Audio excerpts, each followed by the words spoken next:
తిరుమల శ్రీవారి లడ్డూ ప్రసాదం తయారీలో జంతు కొవ్వు నుంచి తయారు చేసిన నూనెలు వాడారని టీడీపీ నేతలు గట్టిగా చెబుతున్నారు. ల్యాబ్ రిపోర్టులు బయటపెట్టారు Anam Venkataramana Reddy. National dairy development board ల్యాబ్లు చేయించిన పరీక్షల్లో 52 ఐటమ్స్ ని అనలైజ్ చేసి రిపోర్ట్ ఇచ్చినట్టు తెలిపారు. చేప నూనె, గొడ్డు కొవ్వు, పంది కొవ్వు కలిపినట్టు తేలిందన్నారు. కుక్కల మాంసం కూడా కావచ్చంటూ అనుమానం వ్యక్తం చేశారు ఆనం వెంకటరమణారెడ్డి. ఈ శాంప్లింగ్ చేసేటప్పుడు ఎస్ వాల్యూ 95.82% ఉండాల్సిందే, 19.72% వచ్చిందన్నారు. మరో శాంపిల్లో 19.77% వచ్చింది. పూర్తిగా గొడ్డు మాంసం, చేప నూనె, కుళ్ళిన జంతువుల మాంసం ఆ నెయ్యిలో వాడారని ఆరోపించారు.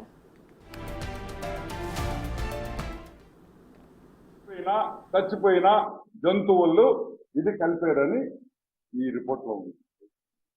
సరే, ఈ శాంప్లింగ్ చేసేటప్పుడు డైరీ కానీ ఈ శాంప్లింగ్ చేసేటప్పుడు ఎస్ వాల్యూ అంటాం. ఇక్కడ చూడండి, ఎస్ వాల్యూ ఇక్కడ వేసారు చూడండి, ఎస్ వాల్యూ.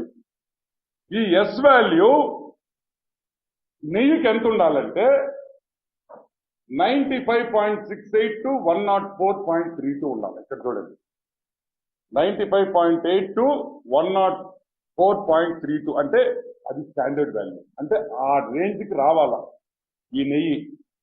వస్తే మంచి నెయ్యి అయినట్టు. ఎంత వచ్చింది? 19.72. 100 యావరేజ్ చేసుకోండి.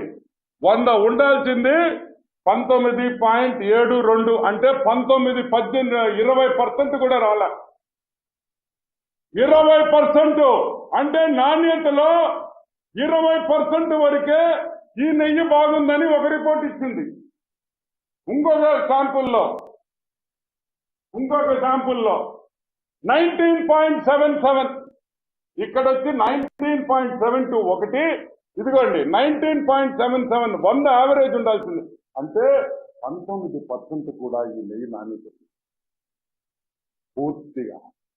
పూర్తిగా గొడ్డు మాంసం, చేప ఆయిల్, చేప నూనె, కుళ్ళిపోయిన జంతువుల్ని వాడారు, ఆ మాంసం వాడారు, దీంట్లో కలిపారనే రిపోర్టు మేము చెప్పటంలా, నేషనల్ డైరీ డెవలప్మెంట్ బోర్డు చెప్తా ఉంది, వాళ్ళ ల్యాబొరేటరీ చెప్తా ఉంది. ఒక్క శాంపుల్ కాదు, 2 శాంపుల్స్, ఇంకా కూడా శాంపుల్స్ ఉన్నాయి. ఇంకా నాకు అన్ని చూపిస్తే మీకు అర్థం కాలేదని నేను 2 చేయించాను.